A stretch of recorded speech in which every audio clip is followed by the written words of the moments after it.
Welcome to the BCEN and Friends podcast, where we hold interesting conversations about learning with a range of thought leaders, BCEN certification holders, and industry professionals.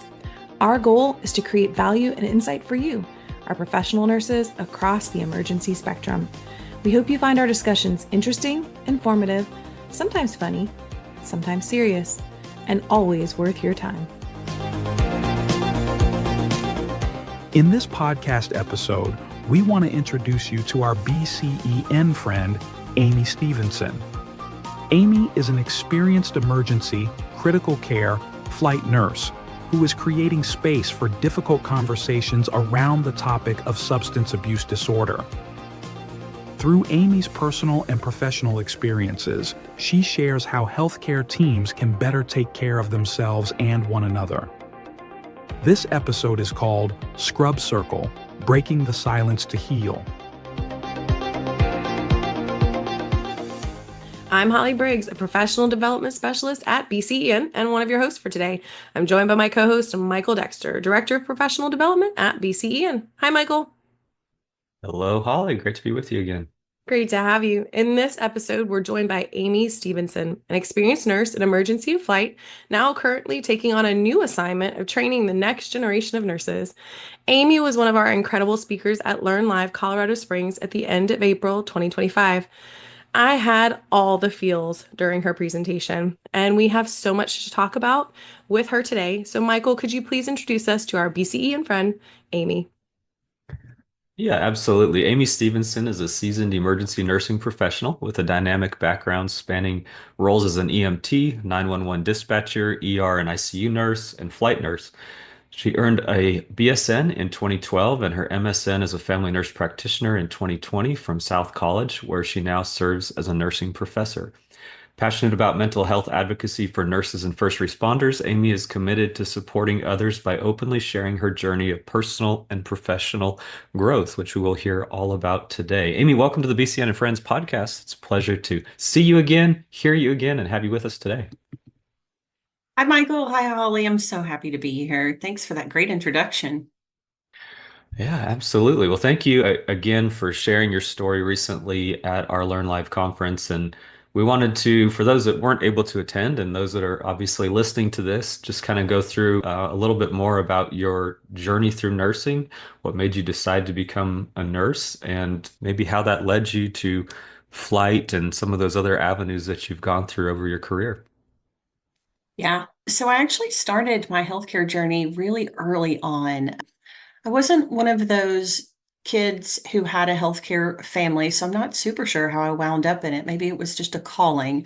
But in high school, I actually got my certified nursing assistant license, started working at a nursing home, and I was hooked. I was hooked from there. I knew healthcare was for me.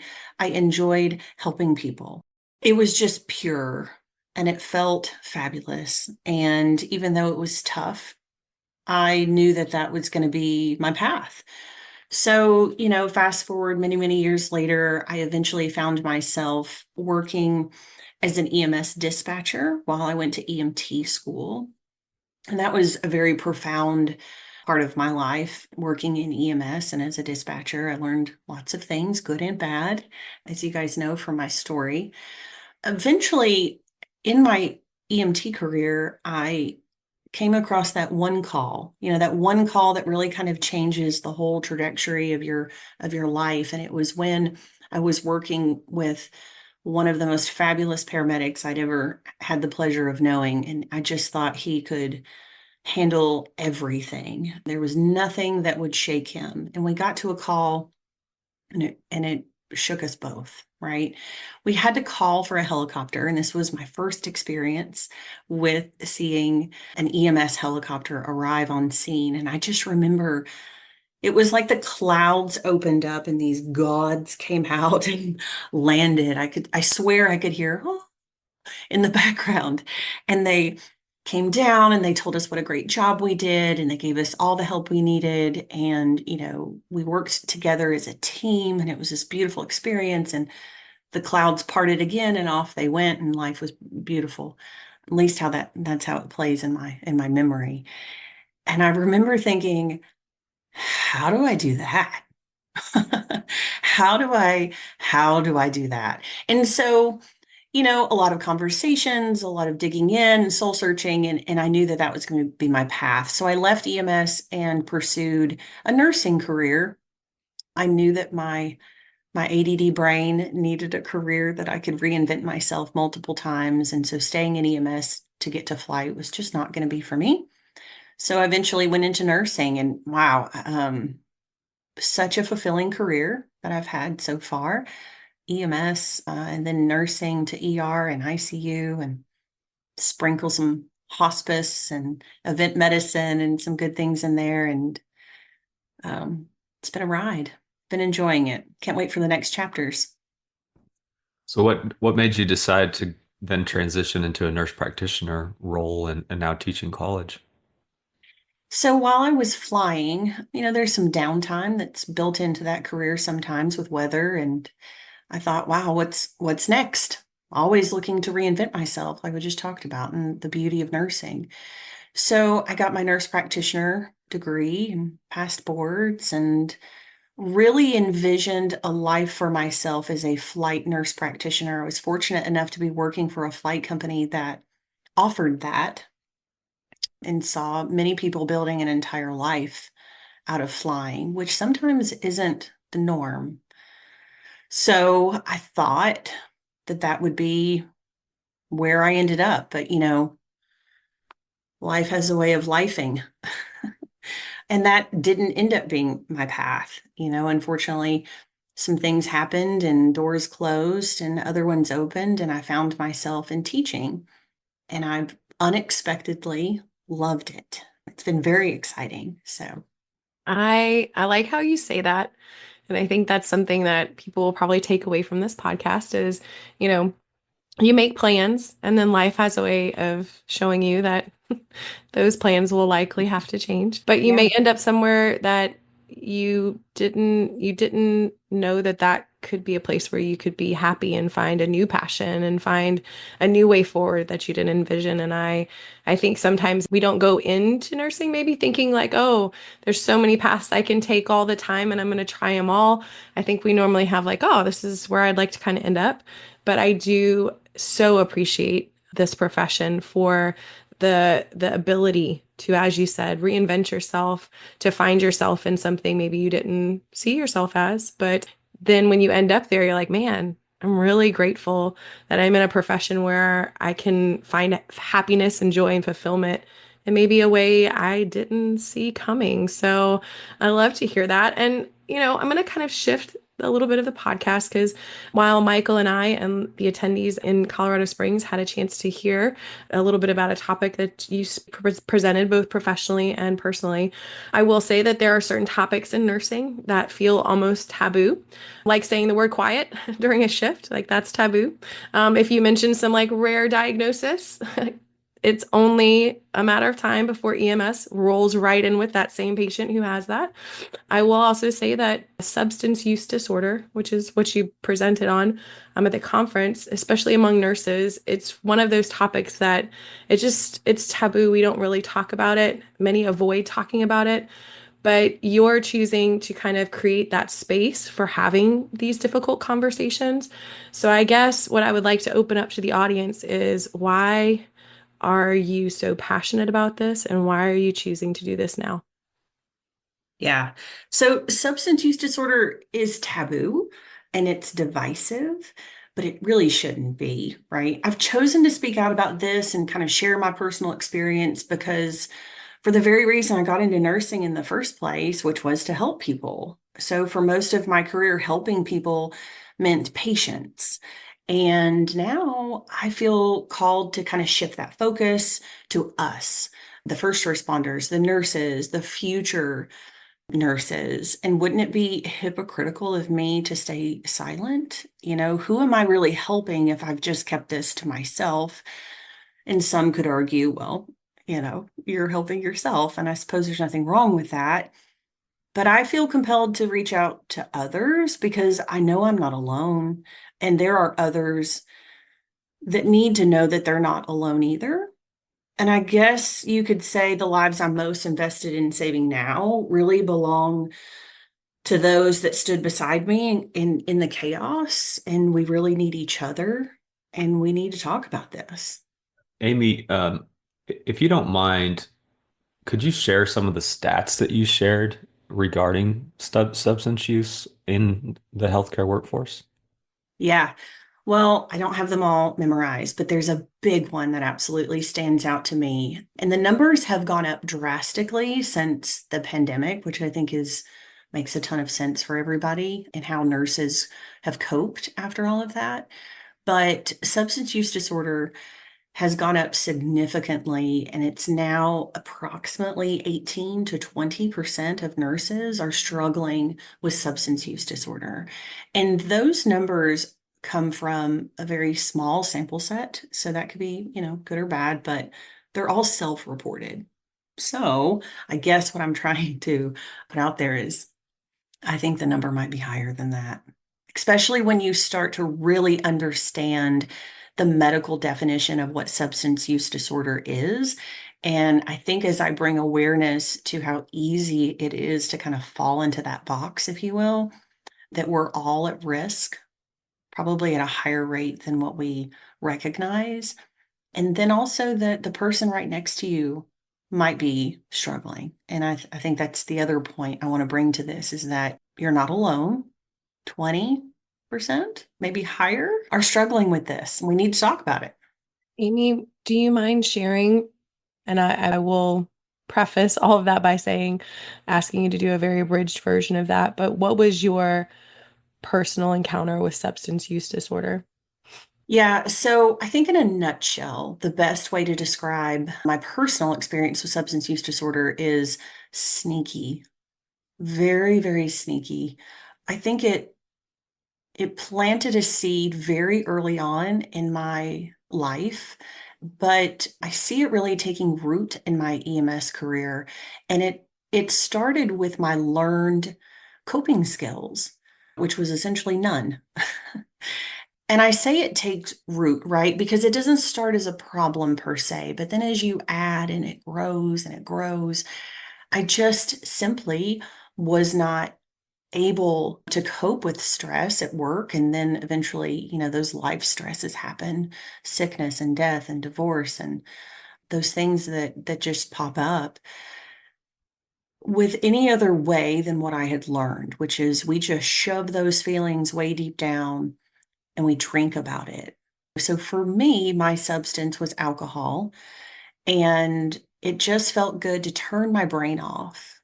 And I think that that's very quote unquote normal behavior for some people, but man, it's a slippery slope.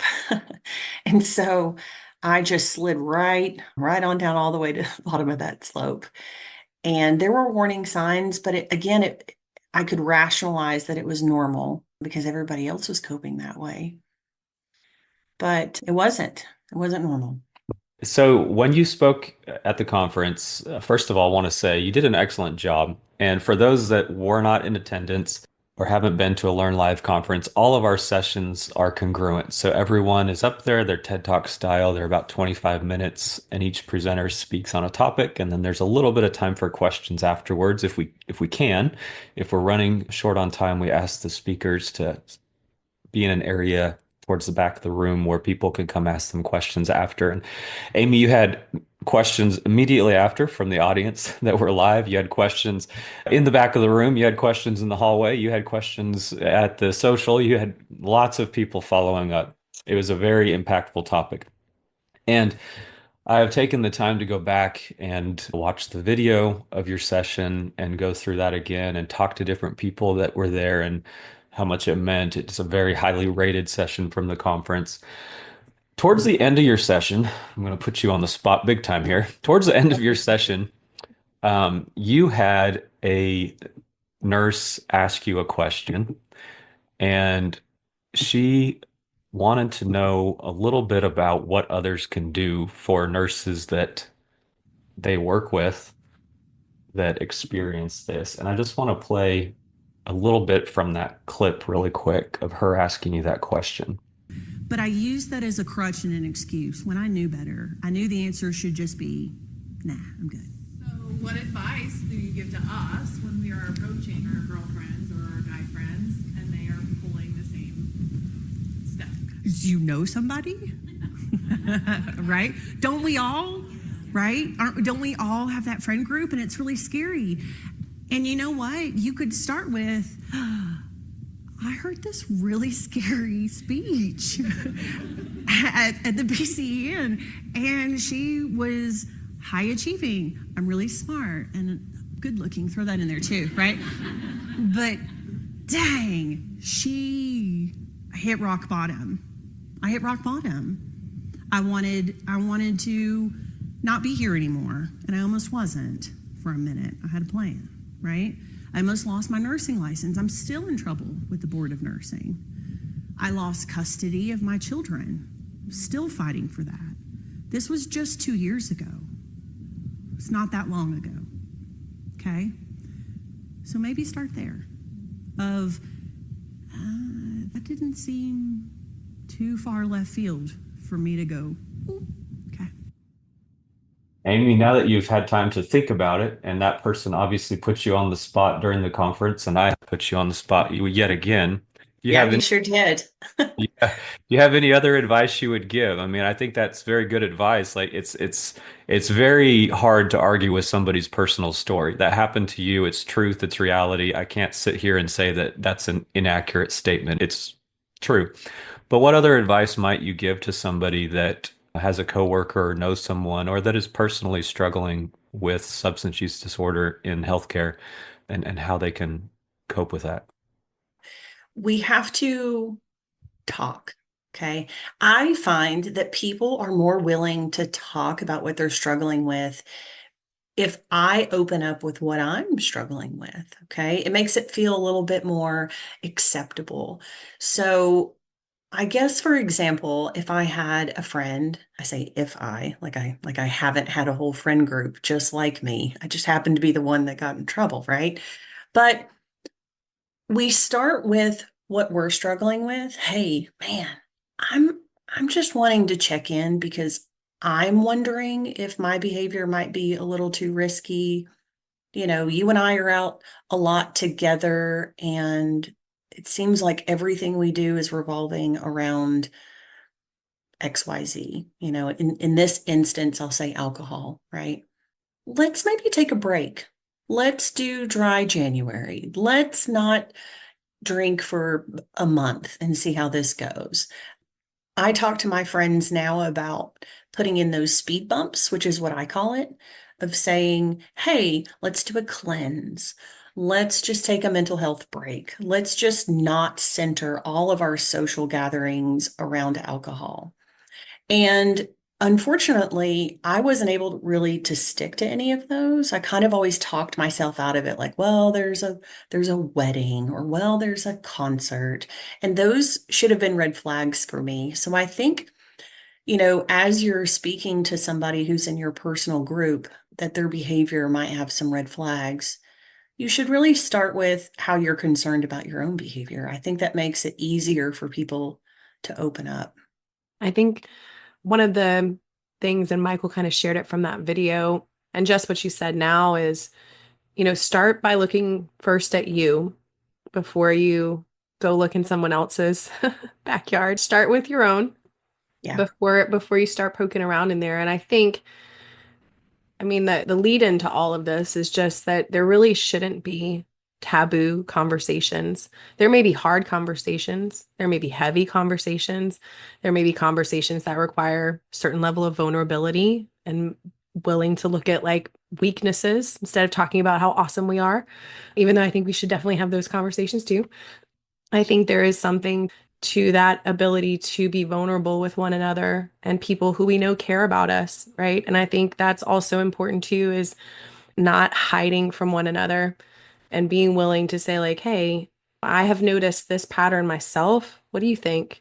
Where are we at? Is this a problem and we just haven't addressed it? And so I so appreciate you being that person who's willing to kind of clang the bell, raise the flag, all of those things, because I think what it does is it helps other people find bravery and a willingness to talk about it and find ways to do that. I think a lot of the questions that we got following your session at Learn Live was, how do I even start talking about this? What can I do to be helpful and to those around me and also to myself? And I think you gave some really great examples of that, of how to be supportive and how to just initiate those conversations. Yeah, I'm good with being a cautionary tale. I think that's important. It's the first step. It's really what I wanted to be first, was that cautionary tale. And I guess that's what I was trying to tell that young lady is use this. That's why I'm standing up here telling my story. I want to be a cautionary tale to you as the individual, and then for you to take that to your friend group or to your work group and say, hey, I am going to slow down in this area. Would you like to join me? Right. So, a cautionary tale is certainly the first thing I wanted to accomplish. And then the second thing is hopefully to be a little bit of a story of resiliency and hope that if you're not able to avoid it and you find yourself in this situation, that it can be okay. It's going to take a lot of hard work, but it can be okay and probably better than it was before. Well, we've talked a little bit about how you have impacted a lot of people by being willing to open up and to be vulnerable and to, in humility, be willing to share your story as, again, as you said, as that cautionary tale, but also as like, hey, there's still hope on the other side of a mistake. There's still hope on the other side of what was a bad decision, right? So now that we've kind of been away from that for about a week or so, how would you say the experience affected you? Like getting up on stage, doing that, having the conversations, the post conversations, how would you say that this experience has affected you? Admittedly, this was overwhelming for me. And I think you guys kind of saw that happen. And as you know, but obviously our audience doesn't, so kind of give them some context here. This wasn't an opportunity that I sought out for myself. This was asked of me, and I was terrified when I was asked. But I've learned through this process and through, gosh, all these events that you have to embrace and you got to walk through those doors that are opened for you. In a season where so many doors were closing, this one opened, and I needed to be brave. I had to accept the fact that this was going to be scary. So I wasn't expecting much. I was hoping that people would look past the instinct to kind of judge and they would instead focus on the message. But everyone exceeded my expectations. I was met with love and support, and probably more importantly, conversation around change, individual change, systemic change. But to summarize in a word, wow, it was, for me personally, it was very cathartic. And I'll be very grateful for that experience, even if nothing else ever comes of this. But it also really has set a fire in me to keep going. Well, that's very well put, Amy. And I think, again, that you did an excellent job. One of the things that I appreciated about your presentation style, even this, not necessarily even the topic, but your style, is you took a very difficult conversation. And one minute you'd have the entire audience laughing. The next minute, everyone was looking for a tissue and in tears, and then you would pull it back again. And so there were some waves of emotion there, but I think, you sprinkled in some humor. It was a personal story. You threw in statistics. I just think as a presenter, you did a excellent job and in a topic that we really appreciate. And I think having the opportunity to talk to you afterwards at this podcast, we've certainly done a lot of podcasts before with presenters prior to conferences, but I really wanted to focus on this one being after to hear how it impacted you. And I think you summarized that really well. So thank you again for speaking, for presenting and sharing your story with everybody. It's been a wild ride, like you said, but it's been Gosh, it sure has, but how fun. That was my very first time speaking to a group like that or on a stage. And my primary focus was, don't pass out. So I accomplished that. But man, it was a lot of fun in a very weird way. It was a lot of fun. yeah. Well, good. Good. Well, I want to shift the conversation a little bit away from that and just talk about you as an individual. And at the conference, you mentioned a paramedic that you called Beaver, and you said that that was his name was Beaver. And I don't know if that's the person or if there's another person or if there's multiple people, but we always like to ask on this podcast if there's a certain person or a certain moment in your career, in your healthcare career that really impacted you as an individual. Is there any time looking back at your career where you go, wow, that really changed who I am or what I've accomplished or anything like that? I have encountered so many impactful people in my career, and they just impact me in different ways. Beaver, yes, a real person, very impactful. He and I had a chance to meet up. The event that I talked about with Beaver was 20 years ago, 20 plus. And so he and I had the opportunity. Of course, we've stayed in contact in social media, but we got together and we thought, let's have some coffee. Let's revisit this. Let's compare notes and see if our old brains are remembering this correctly. And, coffee turned into lunch, turned into more coffee, and we had a great time talking about life and catching up. And so impactful, probably to my career. I always looked up to him. But when I think of mentor, there is one person in particularly I think that stands out to me, and he was my boss for a very short amount of time, and then he kind of stepped down from that position to really work on his work-life balance, and he became a coworker, and we flew together for about 5 years. Mr. Tim Hurst, and he'll be so embarrassed when he hears me say his name, but probably one of the smartest and empathetic nurses I have ever had the pleasure of working with. His brain is so big. He's a nurse practitioner, and he does a bunch of other things outside of nursing as well. But I've always looked up to him. I've always been curious if what I was doing was going to be up to his standards. And he has absolutely nurtured me through this whole entire process. As a matter of fact, he called right before we recorded this podcast to see how things were going. And so, having those people in your life that you can really look up to is important. It keeps you moving forward. So I'm very thankful for all the people in my life that have been helping me along the way to be better personally and professionally. Yeah, we can all use more people like Tim. Someone who challenges you professionally, keeps you on your toes. But when hard times come, they don't run away. They stick around and they walk with us. And I don't know. I think everybody could use more Tims. So I hope We he does. all need a Tim. Yeah, I hope he gets embarrassed a little bit from this. So he will. Probably one of the hardest jobs to being a Tim with working with me is he would always limit the amount of curse words I would say. I would have to preface any kind of curse words with, Tim, how many curse words do I have left for the shift? And he'd be like, okay, go ahead. I was like, perfect. But I had to respect his limit as well. But he was fabulous. He kept me good in a bunch of areas. That's amazing. Oh, well, I get the joy of shifting the podcast just a little bit, and I'm going to ask a few rapid fire questions. And they're really just so we can get to know you a little bit better. Okay. Obviously, we've had some personal, professional conversations, but now I just want to ask you, what would you be doing if you were not in your current role, career, job, something you'd like to have tried or try? My mom always thought I was going to be a stand-up comedian. And sometimes I still think that would be a lot of fun if it wasn't for that whole speaking in front of people thing. That's terrifying. I don't know if you know this or not, but statistically, people are more afraid of public speaking than they are of death. Also, most statistics are made up. So there's that too. Otherwise, I feel like I would have loved to have gotten into real estate. I love houses.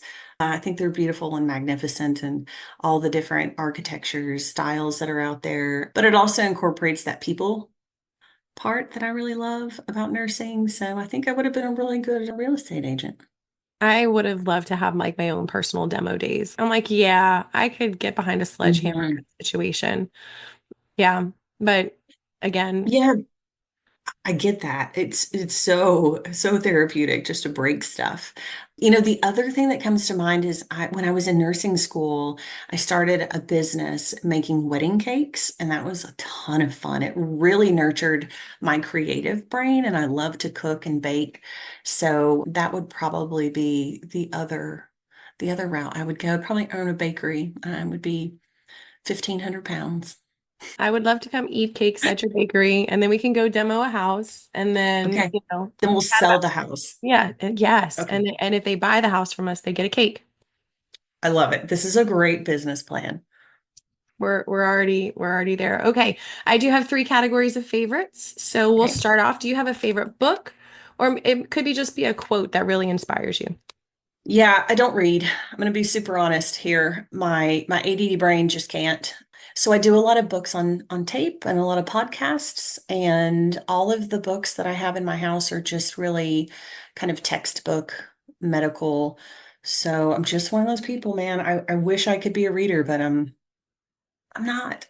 Look, I am a card carrying library person and I love books, but I also listen to podcasts. I also do audiobooks, and I also have some lovely textbooks that will probably my daughter, when I pass away, she will one day have to get rid of those because they're coming with me. They'll be And they're severely out so of print. heavy.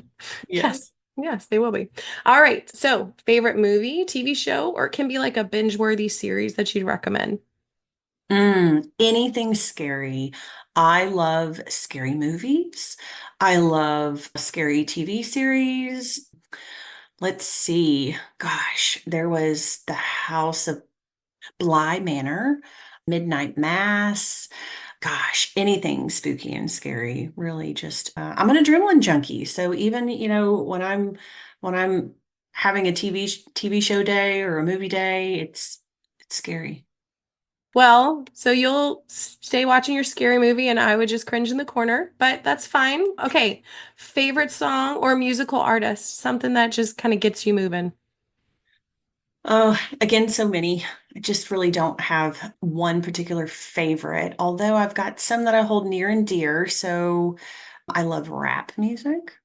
I love country music. I love rock music.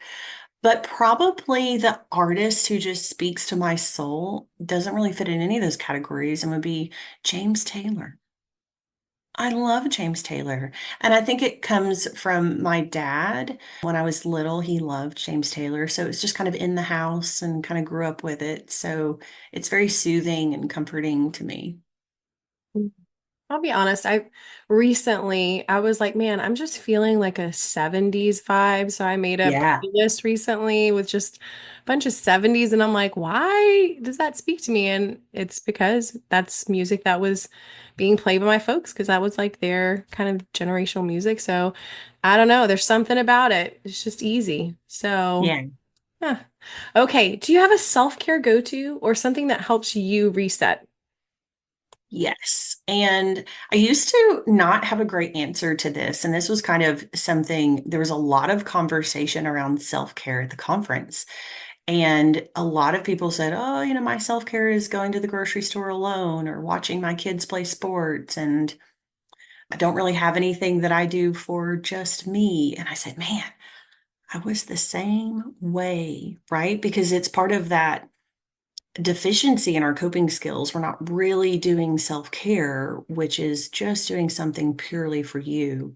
And it took me a while to kind of figure out what I want to do. That's not family focused. It's not about my friends and what they want to do. And so the first one I really gravitated to, especially after this incident happened, was baking, right? That makes sense. It's kind of going back to my roots of making cakes. But then I discovered I love painting. I'm really bad at it, but man, I love it. So even on a really busy day, I really try to carve out 10, 15 minutes. It ends up being an hour, don't tell. But painting, it's great. Again, it really nurtures that other side of my creative brain. Mhm. I have also tried painting. I will say that paint by numbers, I'm excellent at that, by the way. Killing it. Yeah. When I'm done with those, I'm like, this looks good. If I do it without the numbers, It looks like something someone in an elementary school would maybe win third place for. So I'm not out there doing the Sistine Chapel or anything, but I certainly enjoy the process. And I have found that even if there's things that I'm not quote unquote necessarily good at, I probably won't make a living off of some of my resetting or self-care. I don't think that's going to happen. But it really is all about finding something that's for you. And even if it isn't something that's, going to change the outside world, I think it's important that it changes your world and it helps you to kind of level set, kind of walk through, make some space for all of the stress. I think, as you put it, a lot of people in the healthcare community, we are so great at telling people, hey, you need to, find new ways to cope with your stress, and you need to, and you need to. We oftentimes don't stand in the mirror and say those same statements to ourselves or feel like we have the ability to prioritize that. And I think, as you said, it's important for us to do that because there are so many avenues to try and so many things, and you might find something that really is helpful in creating a space for you to reset. So I love that you do that. And, I would buy one of your paintings if you will simply buy one of mine, and then we could say, "Oh, see, I'm a paid artist. I'll buy yours for Okay, $1." deal. Right. And then we'd be like, "Oh, yes, we are for-profit artists here." That makes But us professionals, I'm pretty sure. Once you sell a piece, like that's yes. it. We've done it. Okay, You know what? perfect. I think you're onto something. So we've got a lot of things to do. We've got to get off this podcast because we've got plans. So if our audience would like to follow you online, is there a social media platform or some way they can reach out to you to get in touch with you, Amy? Yeah, so I think two ways. LinkedIn, right? That's easy. You can find Amy Stevenson on LinkedIn. I'd love to connect with a bunch of professionals and see what you're doing in your careers and what topics you're passionate about, and we can have conversation about what I'm passionate about. But if that's a little too stuffy for you, I've kind of brainstormed at the conference with a lot of the people who wanted to have conversations after the conference about substance use disorder, like, hey, how do we connect with you?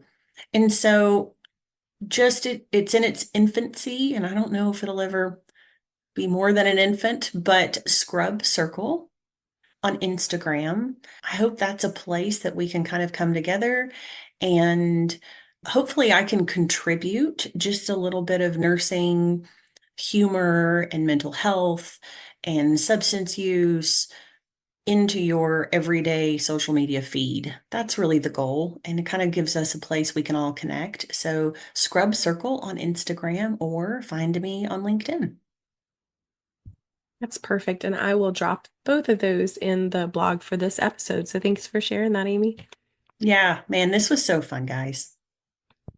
It was fun. We should do this again. It was a lot of fun. It's great chatting with you, Amy. And like I said previously, I think you just did an excellent job presenting, telling the story, connecting with the audience, talking about some of your own personal struggles you've had in your career and how you've overcome them. I think it was both um, gut-wrenching for some people, but I think it was one of those sessions where it makes people go back and look in the mirror and say, what am I doing differently? And for those that are not dealing with similar things, I think it was a good reminder that there's some amazing nurses that we come in contact with that are very resilient. And I think you're a great example of resiliency as well, and using uh, unfortunate instances that you've dealt with to encourage and inspire others. So thank you for sharing at the conference. Thank you for sharing your thoughts on the podcast. It's been really nice chatting with you again today.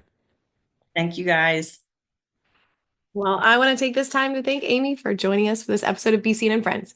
Amy, your willingness to share one of your darkest moments and also this light that you bring from your life, I think it's just truly heroic.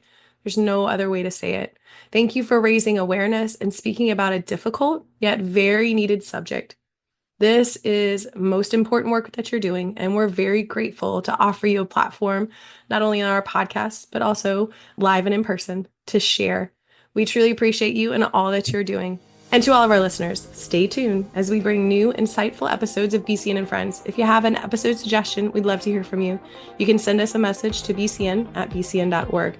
I'm Holly Briggs here with Michael Dexter, and on behalf of the entire BCN team, we thank and celebrate you for all that you're doing as professional nurses across the emergency spectrum. Until next time, we are out.